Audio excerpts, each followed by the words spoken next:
Let's have a look at Jim Chalmers' big ticket item, the Future Made Australia. This is where he wants to transform Australia, and this is, to me, his biggest challenge. But by golly, they're going to spend some money to make it happen. $22.7 billion over the next few years to make Australia an energy superpower. Now that is an amazing, amazing ambition.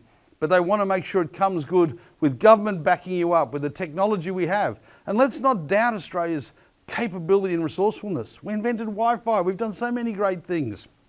So it's not impossible, but by golly, it's a grand gesture. Now there's going to be 134 million, and this to me is probably the starting point and best part of it, to make sure that projects get fast-tracked quicker and easier if they are environmentally sound. And that's going to include talking to affected people and everything, because that's the biggest problem. We've got lots of great projects, but they can't get them started. So to fast-track that is definitely the best place to begin. On top of that, $6.7 billion is going to go in tax incentives if people are producing clean fuels like hydrogen.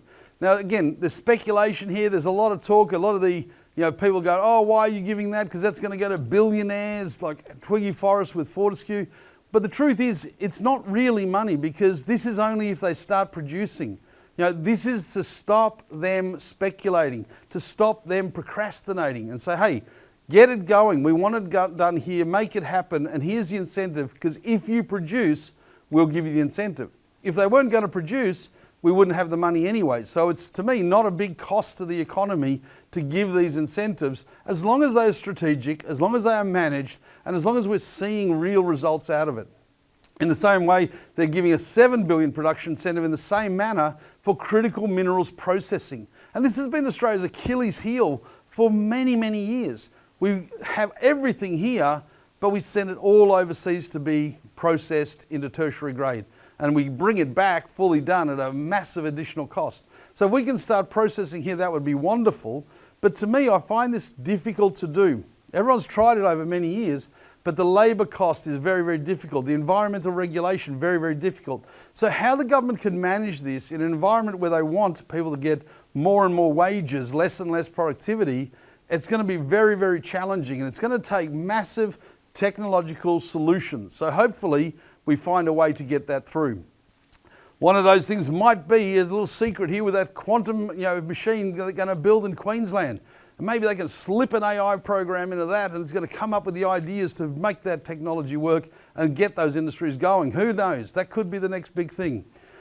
And $1.5 billion is going to go into solar-powered production. Now, I think the government's starting to get a bit smarter, where they're actually going to be investing in rather than subsidising, and I'm happy with that. And we need to see more of it, but I do have reservations as to whether this is genuinely achievable in the modern age with the current style of work ethic, everything that's going on, the cost, the ethics, the regulations. I'm optimistic, I'll stay optimistic, but we'll see and watch this space with great interest. $566 million is going to geo-map all of Australia and have a look at where all these critical minerals might be, so we can be more efficient in finding them, digging them up and processing them, which is critical. And there's $1 billion going into focused training and education at universities and TAFEs all around for jobs that will be relevant in this workload. So mining jobs, technology jobs, processing jobs, manufacturing jobs, anything that's going to support these guys. The government wants the universities to sharpen their pencil and get relevant for that new job wave coming. And we've got $288 million going into more digital ID expansion to make us a better, stronger, more digital, more aware economy too, which is all pretty good.